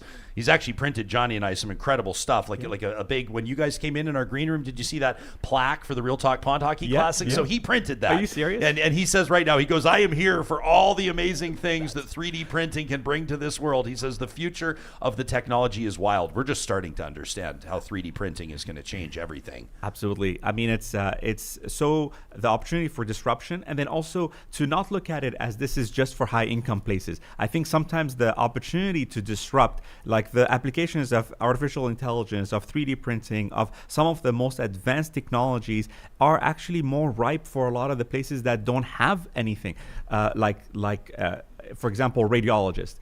In most places around the world, there's not enough radiologists, there's not enough pathologists to be able to diagnose diseases. now that's when you look at opportunities like AI to be able to do that service for places around the world that don't have those, that's revolutionary. But not everybody thinks about, oh, well, Africa is going to be the first beneficiary of like AI pathology tools. But imagine taking cervical cells from a woman's pap smear and finding out that she has a risk of getting cervical cancer in matter of seconds, not in a matter of days of prepping slides and sending them. That's radically changing. That's embracing technology and bringing it to the next level. So I very much support what your 3D printing partner is saying. Yeah, I love that. Well, you might light a fire. You might have a new, well, I hope you have 1,000 new supporters after this interview, but maybe he's going to be one of them. I'm so grateful for all of your timing, including Bisou joining us through the supper hour, I'm sure. So thank you for giving us your time. Typically at the end of our Real Talk Roundtable as we wrap, we like to give each panelist, give each guest an opportunity in a few sentences to give the audience something to think about, something to ruminate on, something to chew on through the weekend as they're walking their dogs or doing the dishes or whatever they're doing when they hear the podcast. Bisou, what's something you'd like our audience to really contemplate this weekend? If you're not the person that has the fire burning under you, like Abdullah, what can you do to support people like that to make a difference and make the change bigger? That is beautiful. Tom? I would suggest that what we're seeing here is the move from charity to impact investing in what we're talking about. But we measure the return in social and environmental and health-related outcomes. And as Canadians, we lead the world in a number of these areas already. This is our chance to actually shift our thinking to invest in our communities locally and globally, and share that knowledge with each other. Innovative Canadians for Change is the vehicle for that. I absolutely love that, and I guarantee some people are going to show up to this gala on the 12th just to talk to you more about that, and I love it. I know you've got all day for that. Glenn, what's something you want the audience to think about? I would suggest that recognize that collaboration is it's hard work. The collaboration is not one of those things that just happens. It requires people to get out of their comfort zones and start to give up a little bit of that kind of control. And when we get into pressures on systems and crises and economics, etc., we're going to have more and more people that are going to be impacted and vulnerable, etc. That's going to create more pressures. So when we talk about systems and how do we help shift systems, the collaboration model requires people to take a little bit of courage and to get out of their silos, use that expression, but also to give up, right? You got to give something up to collaborate and win together. And that's not easy, and that's where that effort really comes into play. So think about collaboration as a way to solve big systemic problems, but it's hard work too. Dr. Saleh, the founder and the CEO, gets the last word. That's very kind. I think I just want to invite everybody to try to think not that this type of work is not because somebody like me is trained in medicine or trained in finance or in economic development. This type of thinking is ultimately everybody's responsibility. I think we all have a role to play in trying to make the place that we're living in and further than just our borders, but this planet better than we found it. And you don't have to be a doctor to help people in need. You don't have to be to have a lot of money to be able to create change. And I think that just taking, like to your point about courage and your point about trust, I think taking that leap of small steps, opening up, commenting about some of the things, like even looking at the need for journalism, that journalistic integrity, being able to speak truth to power is critical in this day and age. And I think I would invite people to take small steps, even if it is hard, even if it is in a time of crisis. And I saw a post just the other day that scientifically showed that the more you give in a funny way, the more you get back. And so just invite people to give your time, give your money, give your energy, but importantly, be open to learning. That's Dr. Abdullah Saleh, founder of IC Change. Glenn Van Stone and Tom Ogarenko joining us in studio. Bizu Kanja joining us live from Nairobi, Kenya. On the live chat, Sylvie just says thank you so much to all of you for making yourselves available. I love this from Mashif Sharon, who just says great information. Make relationships, motivate communities, empower women and youth. It is all relational. I love that. What about this from MJ, who says, what a very real, important, and impactful talk. Thanking all of you for doing this. In particular, Bizu, for joining us live from Nairobi and giving us a piece of your evening. Thanks for doing this. Thanks for joining us to all of you. Congratulations. I'm really, really looking forward to seeing you all in Real Talkers. I hope to see you there too. At the Avario Event Center, this is on the 12th of April. It is the 6th annual Innovative Canadians for Change Gala, the IC Change Gala, Clear Waters, Clear Futures. You can get your tickets at icchange.ca. We'll put that link out on all of our social platforms. You'll find it in the show notes as well. To the four of you, thank you for this. And thank you, Real Talkers, for being part of this conversation. It's been made possible by our friends at Complete Care Restoration. This is quite literally the only Real Talk sponsor that hopes you never call them. They've got more than 25 years of experience restoring properties and rebuilding peace of mind. Professional property restoration services in Edmonton's capital city, but doing work all across the province and ready to respond 24/7. If something happens this spring that you're just not expecting, it could be a sewer backup, maybe a cold snap and you had the windows open and oh my gosh, all of a sudden you got a burst pipe. Or maybe you found black mold somewhere you weren't expecting it in the house. Don't let it get worse. And if you don't know what you're doing, don't try to fix it yourself because it's just going to be worse down the road. We know how this goes. We've seen this story before. You can get in touch with the team at Complete Care Restoration. They'll take over from there, including dealing with your insurance company so you don't have to. Take that off your plate. Take the headache away with Complete Care Restoration at completecarerestoration.ca. And we're also so proud to be partnering in 2025 with our friends at UCAN Youth Services, a nonprofit charitable organization dedicated to helping young people out of harm's way and onto a path of economic independence. You can learn more about their work by checking out their website, ucan.ca. That includes their Road to Work program, which is a transformative 20-week pre-career kind of a program. This is really neat. That'll set up 18 to 25-year-olds. It's a paid program and put them on the road to work, specifically in the construction industry. So you'll earn while you learn and while you're getting the skills and safety trainings necessary to enter the construction, roadwork, or traffic safety sectors through partnerships between UCAN Youth Services and construction, road building, and traffic safety companies. Youth with this accreditation from UCAN will have a direct route from training to employment. Johnny, I had an opportunity to visit the UCAN HQ, I guess you'd call it, in central West Edmonton just a couple of weeks ago. And there they were, the Road to Work team. You could see it. You know these when there's road construction happening and you see the road barriers up, those white and orange road barriers. Well, that's one of the things they're working on, learning how to run saws and how to operate drills and some of the basic stuff you need to know, safety around tools, and basically what you need to walk onto a job site in an entry-level position with your industry standard safety training, your pre-employment training, your standard first aid, and sky's the limit. The next program, of course, starts in just a few weeks, and you can register today. If there's somebody you know, a young person 18 to 25 that you think would benefit from this, go ahead and tell them about the Road to Work program at ucan.ca. I want to thank everybody for the kind words toward this organization, IC Change, Innovative Canadians for Change. We've been talking with them for quite some time, and really looking forward to that event on the 12th. And I think that the work that they're doing is work that you can really get behind. If you were inspired by what you heard from them, if it's spurring a memory with you, we'd love to hear about it. To talk at ryanjesperson.com. We know that there are so many people doing incredible work, in many cases, out of Alberta, out of Canada, that's having an impact half a world away.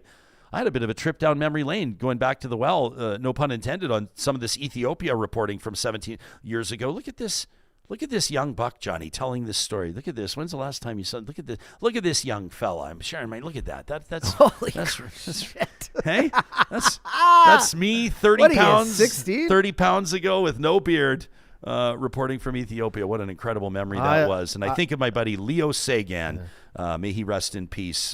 Just did incredible work there in that part of the world. I like the tenured. I like the fine wine version of Jespo better. Yeah, dude, yeah. This young fella back in 2008 had so much to learn. So much to learn. The whole world was ahead of him. Yeah, that's right. You and I had some fun earlier this week, and of course we have the flamethrower coming up, presented by friends at the DQs of Northwest Edmonton and Sherwood Park. Your hottest takes, Real Talkers' hottest takes through the week. But we were talking about door knocking and whether or not you answer the door for knockers during an election, and we ran an unscientific, unofficial Twitter poll asking you, do you answer the door for cold callers, politics, charity, sales, or otherwise? The results are in with 530 votes. 51.5% say hell no. 32% say it depends on who it is, and just under 17%, so let's call it just under 1 in 5, say, yeah, I'll hear him out. Are you surprised at all by the results? Fewer than 1 in 5 are willing to open the door for a door knocker in the neighborhood. That's lower than I expected. No, I'm not surprised at all. I thought maybe 1 in 3 would open the door. No, doorbell cams, everything. I mean, people don't even open their door for food anymore. People have they just get people to drop it off. Why would they open it? And here's the thing. If I look at the cam and it's like a kid or a young person, and like most of the time if I see they're, probably supporting a cause or whatever, I'll open the door for a second, hear what they got to say. And if I'm busy or if I'm leaving, I'll be honest. I'll be like, hey, listen, not today. Maybe come back, next time you swing around my neighborhood or whatever. Yeah. But it's rare that I'll see, like if you see a politician, if you see someone in a suit, if you recognize them, or even if you see someone holding pamphlets, you're like, I don't have time for this shit. You know what I mean? And most people, let's be honest, the country's pretty divided. And the way, we've had the same government for almost a decade. So you're either voting for that government again or you're looking for a change. And I understand that the election runs, you're not voting for a talking head. You're not voting like you do in the States for Carney or Poilievre. But I think we've been talking about that as well, as where this is the first election where maybe you are doing that. Maybe it's not about your MLA. It's not about your riding. It's about these two guys going head to head. So I think a lot of people have already made their decision. But again, I'll come out of this and just say I think the other thing is like do people really want to get into an argument with someone? I'm thinking from the other person's side, like the politician or whoever's knocking on the door. Kudos to you for still doing this, because people are riled up these days. And if they're saying the things they're saying on social media, they must be getting some of that when they knock on doors. There must be some people who are just like, okay, thank you for giving us your time, but like you're screaming at us, we're just going to leave, right? Yeah. How about this from Tara in our live chat powered by Park Power? Get exclusive deals on internet, electricity, and natural gas by visiting parkpower.ca/realtalk. Tara says, I've been going door to door with my daughter selling Girl Guide cookies, and those stats check out. Fewer than 1 in 5 answering the door. She says so many people don't even bother opening the door. We asked for your comments. I'll take a case of Do-si-dos. I will. We'll buy Tara's daughter's entire stock of Girl Guide cookies for sure. I feel like that's the one. We'll look at it. Pops up in the comments. I was just going to say, I'll open the door for cookies. Sure. I mean, come on. What do you think? We're crazy? Yeah. So we've asked Real Talkers to chime in and leave a comment on the poll. Again, unscientific, unofficial. Also, who gives a rip? We're talking about door knocking. But in there with 51.5% saying, hell no, I don't open the door. Mark says, Girl Guides, the Scouts, the door is opened. Mark says, I'm 48. Run-a-thons were a thing. I remember those. Did you ever do a run-a-thon where you promised to run a certain distance and they'd give you 25 cents a lap or whatever? Everyone, and then Yeah, Mark says there was no internet, so you couldn't do it on social media. You couldn't fundraise. There was no GoFundMe. He says, I went door knocking for charity, running, Win House Society. He says, and I do open the door now because I did it myself. Mark went on to say he was a census collector and had the door slammed in his face a whole bunch. This one from Ryan, an interesting tip, says, I do open the door, but I say very specifically at the very beginning that I don't make any decisions at the door. And those conversations usually wrap up pretty quickly. That's pretty smart. Chris says, for kids, I'll open it as it's usually a fundraiser. The last adult cold caller was some 20-year-old with a southern U.S. accent wanting to discuss late-term abortions. That from Chris, who didn't have the best experience at the door. James says he's got no landline. He's been waiting 15 years for an offer to get his ducts cleaned. Chris says all hail doorbell cameras. Richard says nobody ever calls him. Carol says if somebody knocks at the door, I answer. I can't know what they're all about until I do, but if I'm not interested, I say so. and I close the door. Steven says it depends on how he's feeling. Yeah, don't open the door. Just listen to our show. You can get all the info that way. That's what someone just commented. CS, a new Real Talker. I want to scroll up because welcome, I also CS, saw, to the family. Dan Spencer joined through membership. What's up? Yeah, and if you're wondering how, like if you're a little, I'm not going to say computer illiterate, but it is like me. They should make this easier. I wish we could just share it in the chat. We could share links.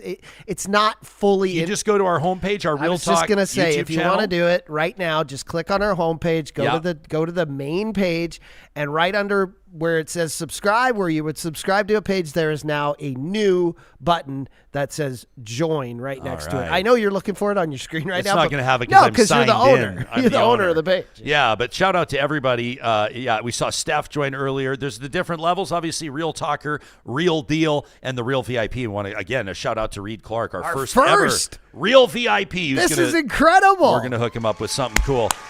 We heard from, you remember Dylan Bressey's been on the show before. Dylan, not only a counselor in the wonderful city of Grande Prairie, but also a celebrated Frisbee golfer. Did you know this? Happen to know that about Dylan Bressey. So he writes in and he says, Jespo, I loved the conversation on door knocking. He says, remember I said to you that I've never met anybody that loves door knocking more than Andrew Knack, the Edmonton counselor? Well, Dylan might be in the mix. He says, I absolutely love being on the doors. That's how the politicians put it. On the doors. He says it is the one way to get a truly randomish sample of what residents are thinking. And even when things are super heated in the community, people are generally happy to see me and to chat, whether they agree with my opinions and thoughts or not. He says, on a few occasions, I've even unknowingly knocked on a door of somebody who was going over the line negative on social media. And the conversations turned out great and usually led to the person's online behavior dramatically improving. It's amazing how perspectives change when people realize those they're talking to online are actually human beings. He says, that said, I recognize all communities are different. Provincial and federal door knocking is very different than municipal. And most importantly, he says, I'm a middle-aged straight white dude, so some treat me very differently than they might treat other politicians. But still, I strongly encourage those running for councils, and of course that race is coming up this fall. He says to hit the doors this summer. Do it safely, do it with volunteers, plus always have a phone. But do it with a curious mindset and be open to having a good time. For most of us, it's a very fun and positive activity. He says that's my 2 cents from counselor Dylan Bressey. So that's kind of a cool one. Cool. Had an interesting experience when our family, we went down to Mexico for a week of vacation a while back. Mm-hmm. And on the safety front, this has nothing to do with anything, but I just Councillor Bressey talking about make sure you're with somebody, make sure you have a phone with you, that kind of idea. Mm-hmm. I'd never seen this before, but it makes perfect sense. We were coming back to our room, got little kids and getting ready for the afternoon nap and picking up some refills of whatever we needed, sunscreen and otherwise. And the cleaning crew, like the housekeeping staff, one woman in particular was in our room cleaning. And when we walked into the room, it was me and our 2 sons. When we walked in, within 30 seconds, there was a male staff member from the hotel that came in and said, "Sir, would you mind if I accompanied you here in the room while our team is here cleaning?" And I said, "Well, of course I wouldn't mind." And then it occurred to me, I thought, well, what a proactive thing for them to do to ensure the safety of their staff. But of course, the realization of that also is that they're probably doing that maybe to get ahead of something, but maybe also in response to somebody coming back to the room and something going sideways. Maybe, yeah. That sort of thing around safety. Yeah. Safety of door knockers, safety of hotel cleaning staff. Yeah. I know that realtors, in particular, female realtors can encounter this as well, where you get real creeps showing up to open houses. Well, it's the type of thing you don't really think about, right? Well, I think, and I'll say this just as white males, I don't think we think about it at all. I mean, I don't think about safety when I'm walking downtown. I'm a DJ. I get out of clubs at 2:30 at night and I walk around. I don't think about it at all. You know who's mind it is on, though, these days? Women, most especially. I mean, at least 50% of them probably can think of times when they have been assaulted or almost been assaulted or had fear of assault or fear of... I was just watching... It was so funny. I was going to bring it up on Monday, but I was watching a reel about, there's Adolescence on Netflix right now. We were talking about it. It's kind of a British... It's a UK streaming on Netflix right now. It's a 6-part series, and it's really good. Every episode is almost filmed in one entire shot. So it's almost Wow. like theater. It's almost like Broadway, where like they trained that way to do entire scenes in one shot. Anyways, the point of it is it's about how a young boy develops into almost kind of an incel kind of personality, and it also shows the other side, how people can draw people into that by bullying and making them feel less than. Anyways, I was watching a short on just this guy talking about, you know, that streaming show and how the other side of it, because a lot of people are feeling bad for males these days because there is a lower pool for them for dating, because, you know, women are trying to go for those top 20% of men. Their standards are higher, but what he missed in this reel, and I wanted to reply, but I was like, no, it's just going to start, because all the comments were like, yes, you know, feeling for men. And we do feel for men these days. We get it. But you know why women have higher standards these days? You know why? Safety. Number one.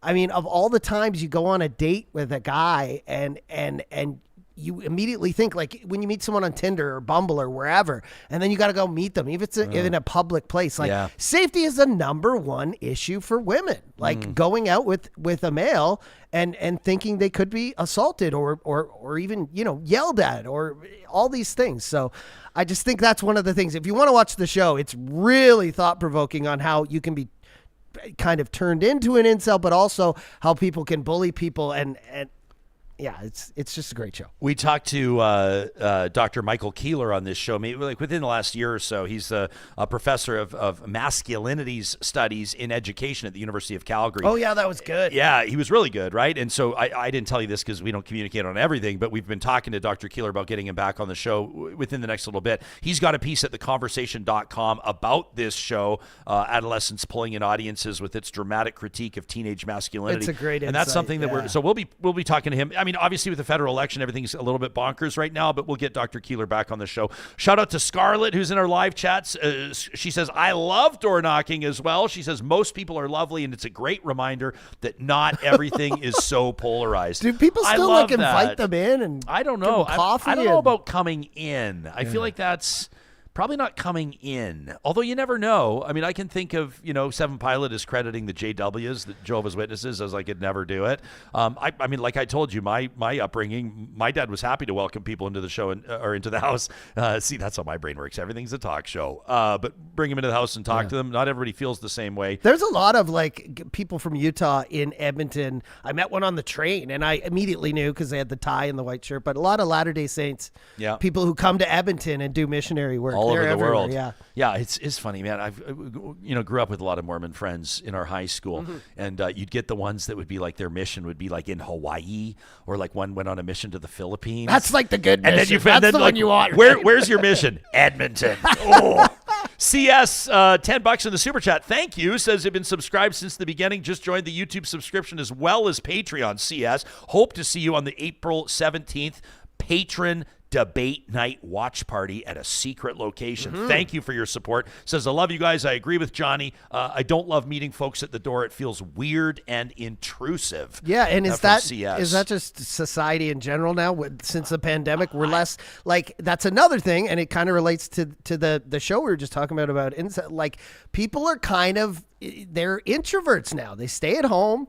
They get their news at home. They work from home. They go online and connect with people at home. Well, I just think, this happened to a friend of ours. I don't want to hurt anybody's feelings if this hits a little close to home, but we talked to friends of ours the other day, and a mutual friend had just popped by their house and rang the doorbell. And they were we were laughing about it. But she says, like, who does that? She's like, my house was a mess. I wasn't ready. I wasn't, barely dressed. I wasn't ready to greet visitors. Like, who just pops by and rings the doorbell? And then as our conversation evolved, we're going, man, that's all we used to do. Do you remember you used to go call on somebody? You like ring the doorbell. Can Jeff play? Like, that's what we would do. We go ring the doorbell. You go just pop in on somebody. It feels like people don't do that anymore. And I told you I had one summer and one summer only selling educational books door to door during university. And I remember you'd see the kind of, they're not that aggressive, but like everybody's seen them typically on the mailboxes, the sticker that just says no soliciting, or sometimes they get even a little more hardcore than that. Yeah. But you sit there and as beware of dogs. Well, and as a door to door salesperson, maybe our dogs solve our problems when you hear barking. But you always used to think, well, that person's not very hospitable. And then the flip side of it is like, They just want to be left alone in their own home. They don't want you coming up and ringing their doorbell when they're on their own time in the sanctity of their own castle. And also, you know what I'm saying? and like I was saying, I think since COVID, we're just more protective of our areas now. Like I said, you get your food delivered now. They don't even knock. You get a notification on your app. You get something delivered. They take a picture of it and send it to you, and you open up Amazon or whatever, and you know it's there. So I think people are just, they're more drawn in. They're more inward. They're more, inclined to just not have to connect with people. And I don't necessarily, like, I love the convenience of life nowadays. People always say the world has gone to shit. We are living in, well, it's obvious because we are in the present, but we are living in the best time to be alive in terms of like the most people have the most access to the most things, like, and we're not dying of treatable diseases anymore. And convenience obviously is at the forefront now, but is that a detriment too? Because we're less social with just humans face to face? Yeah, good point.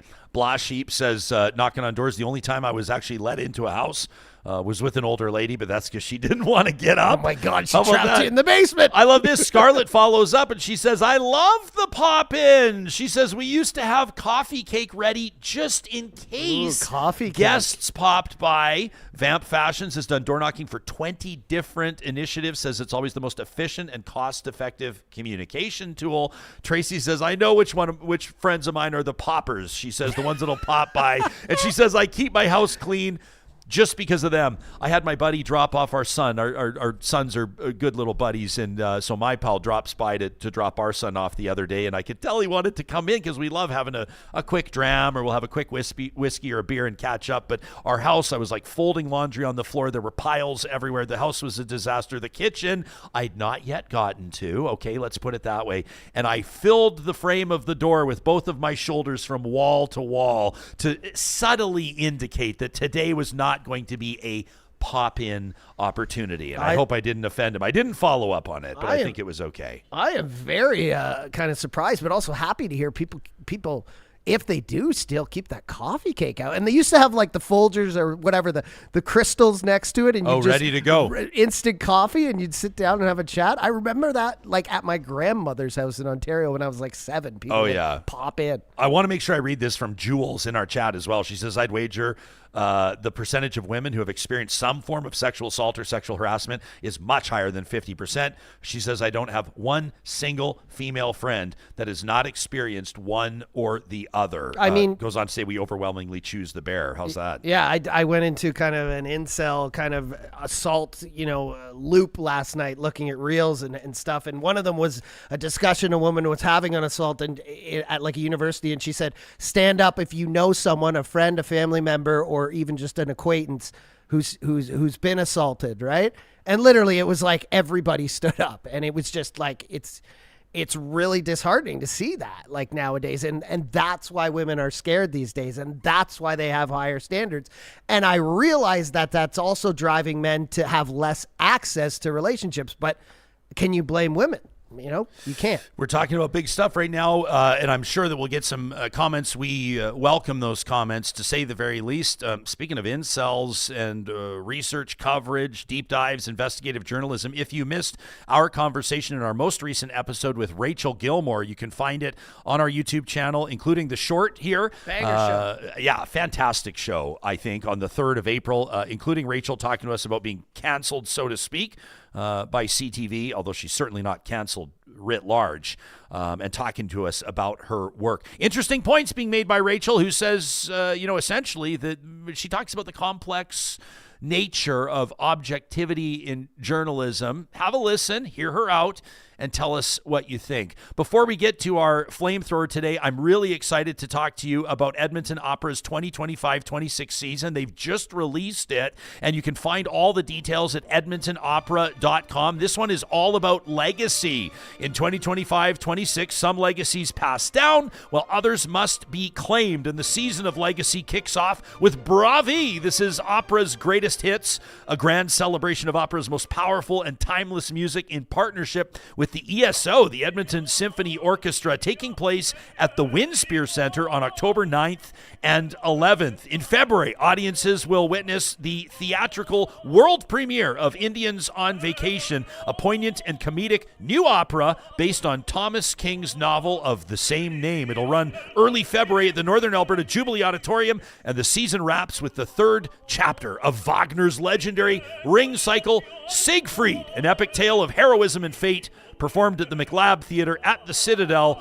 At the end of May 2026, you can get your tickets, sign up for season tickets, and learn more about these productions. All of them will sell out. We don't want you on the outside looking in. Today, take a visit to edmontonopera.com. You and I have really been digging the symphonic sound lately, haven't we? This is really, Think really we should been change the good. intro. Well, you're about to have a bit of a change of pace this weekend. No symphony coming up this Saturday. Are you excited for your gig? I am, but let me just follow up there. Wouldn't our intro be great if it whoa, if it was whoa, it was an opera guy? Maybe we can get Robert Clark, our buddy Robert Clark, the anthem singer for the Oilers, can give us a good intro, an operatic intro. Yeah, but speaking of the Oilers, they're the fan park tent is up now. They're preparing for the playoffs, so they're holding a big show there to kind of not test, but give it a first round. They've got the heat lamps up, the stage is up inside the tent. Pauly D, you probably all know him from the reality show Jersey Shore, and he's also a DJ, so he tours North America usually every spring, summer, and this is kind of the start of his tour. He's coming right here to Edmonton. He's going to be in the tent, and I'll be opening for him there on Saturday. It's going to be an amazing show. Doors at 7. Come by. I'd tell you to get tickets, but I think they're sold out. Going to be over 2,000 people in that tent, and it's going to be kind of a preview, a look into the future of the playoffs. We're going to see, we're going to test all the consistencies inside the tent. Do we have enough beer? Is it hot enough in there? Because the playoffs are going to start when it's still kind of cold. And can I come help you determine if we have enough beer? But you know what I mean? They're kind of giving it a dry run here, and it's going to be a lot of party people inside, and it's kind of a cool opportunity. Look at this photo of our boy. Look at this photo of our guy. Look at Infamous. Look at Have you ever looked cooler than that? I look pretty. For the podcast people, tell them, where did you get this vest, Johnny? Oh, I got this vest from, damn it, I'm going to forget his name now. Oh, it's but it's a custom job. It's a custom job. You can't buy this vest, can you? This Oilers vest? You definitely can buy it from him. Really? He has liked my photo, so I'm going to go to the likes here. I'm going to zoom it in for all the real talkers that are watching us. Damn it, if I don't find this you name, might be watching us live. So this is going to be on 7 different channels, live streaming, courtesy of California Closets. Look at your boy, Johnny Infamous. I tagged him looking so sharp. This the playbill as Johnny gets set to open for DJ Pauly D. I don't know if our mics are picking it up, but I'm pretty sure they are demolishing half of the building with sledgehammers right outside our studio door right now. I don't know what the fuck is going Randy on out there. Cusack, finally, I found it. Randy Cusack. So Randy Cusack is a great local artist, and he makes like custom. He'll make them for like, guys who ride motorcycles or whatever, but he also you can make them for sports teams or whatever. So he's got like these, you can see the spikes there, but they're not actually sharp at the top. So cool, dude. And he did this custom job for me when I was the Oilers DJ. So look up Randy Cusack on Instagram. He's got a ton of other great just items he makes. He's just an incredibly creative guy. So yeah, there's awesome. An insistence here from Cactus Sheriff. I mean, we've already pumped your tires, Infamous, but he says we must acknowledge Johnny's hiking chic fly-assed fit that he's got today. Oh, really? I didn't really pay that close attention. This is a new shirt. Oh, look at that. You got the green plaid rocking. You're ready to go, buddy. Yeah, I never wore Here's something. I never wore plaids before I moved to Alberta. Is that right? No, I was always like a T-shirt or whatever kind of skater, I guess, look. But ever since you're on Alberta, now I get it. The plaids are great. Cover your arms. It's always a little chilly out here in Alberta. You need the plaids, but they're also like you can button them up. You can open them up with a shirt underneath. You pull off the button to the top look. It's never really worked for me. I don't know. I just started doing that the last 2 years. But hey, right. I'm trying to be cool. You ready to go? You got getting older. You got your 5-point seatbelt ready. You're ready to power up right now. Every week as we wrap, courtesy of our friends at the DQs of Northwest Edmonton and Sherwood Park, that's Palisades, Nemeo, Newcastle, Westmount, and Baseline Road, we give you a chance to Bring us your hottest takes. These are all real emails to talk@ryanjesperson.com. It's the Flamethrower, presented by the DQs of Northwest Edmonton and Sherwood Park. TheSco in touch with us on Danielle Smith's Breitbart interview, says, Jespo, what a good week of shows. I heard so much about Alberta's Premier and that Matt Boyle Breitbart interview that I decided to actually listen to it start to finish. What a complete nothing burger. If anything, the Premier was prime ministerial in her remarks. He wishes a good weekend to everybody. That from TheSco. What about this from Lindsay, who says, I don't know who needs to hear this, Jespo, but I'm a Canadian citizen, and I would love to remind our lovely politicians, she really is talking like a Canadian citizen, our lovely politicians, that this is Canada, not the 51st state. I'm watching this election campaign. It's like a weird episode of Keeping Up with the Candidates, and all I'm hearing is Donald Trump this, tariff, Trump that. Like, I get it. He's loud. He's orange. He's got more headlines than common sense. But what about us? What about Canadians who can't afford rent or groceries or a dang haircut that doesn't look like we lost a bet? We've got folks choosing between heating their homes and eating actual food that's not on sale in the expired bin. And you're out here debating foreign policy like we're going to get invited to the White House potluck. Give me policies that'll help me buy a house without sacrificing our firstborn or affording daycare that doesn't cost more than a mortgage. Please, less talk about Trump, more action on toast being $6 a loaf. Priorities, eh? Says Lindsay. Great take. How about this one from Todd? Todd's in Grande Prairie, and he actually CC'd us on an email to Premier Danielle Smith. So we're just casual observers on this one. We always encourage you to CC talk@ryanjesperson.com on all your correspondence with your elected officials. Todd says, Premier, I'm disappointed to hear that taxpayers paid for your travel to the U.S., to Florida for a fundraiser. Especially disappointing because you helped raise funds for an American conservative organization while we are being economically attacked by the American conservative movement now in power. And I just can't imagine if a Democrat decided to tariff our energy, you would be as eager to volunteer to help their think tanks raise money in the hopes of gaining their favor. If I follow your logic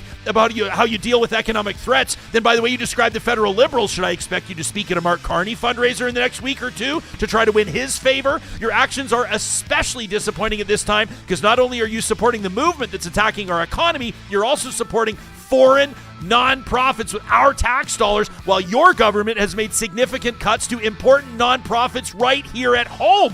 Nonprofits like Inclusion Alberta, an organization that directly benefits thousands of the most vulnerable Albertans. In my city, your government, Grande Prairie, cut an operational grant to the Kool-Aid Society, a grant they relied on for decades to support programming for kids, leaving them at risk of closing their doors permanently. These nonprofits fulfill critical roles in our community, supporting vulnerable Albertans, and could really benefit from the kind of support you've given to some American conservative researchers at PragerU. As somebody who's been involved with several nonprofits and whose kids' activities have me participating in multiple fundraisers, I hope you'll support Albertans. There are many ways you could support our nonprofits: raffle tickets, traveling to our city to speak at a fundraiser, or you could just restore their grants instead of paying for plane tickets to Florida to support the Americans. That from Todd in Grande Prairie. How about this one from G, who says, a question for Canadian conservatives. Many of the political thoughts flowing through our heads these days, a question occurred to me.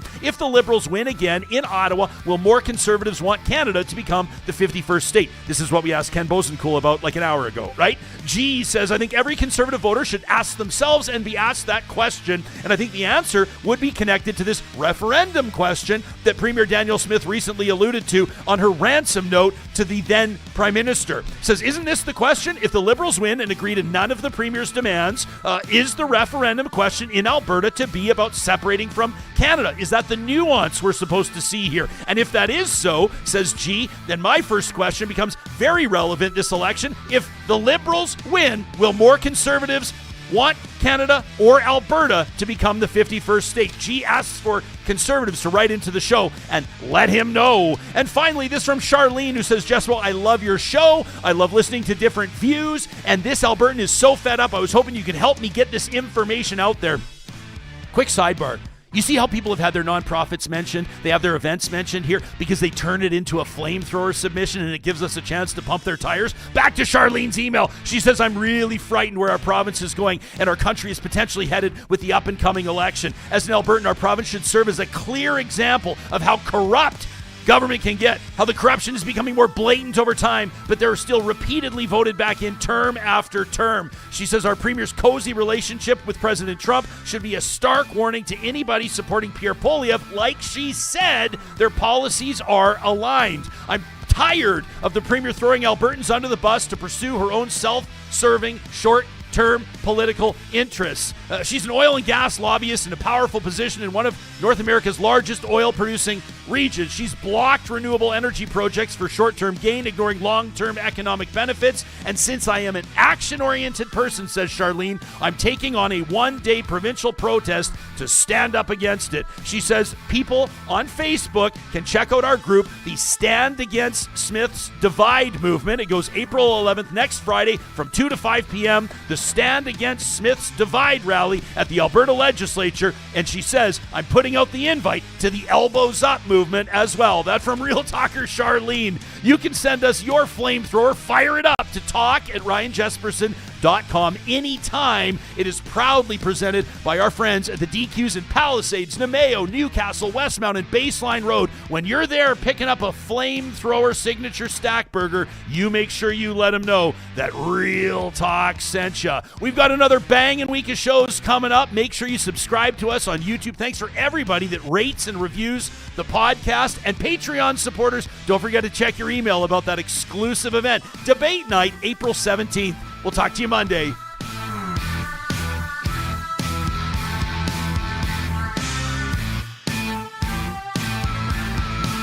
Real Talk is hosted by Ryan Jesperson. Executive producer Josh Dunford. Technical producer John Hicks. General manager Katie Cook-Chivers.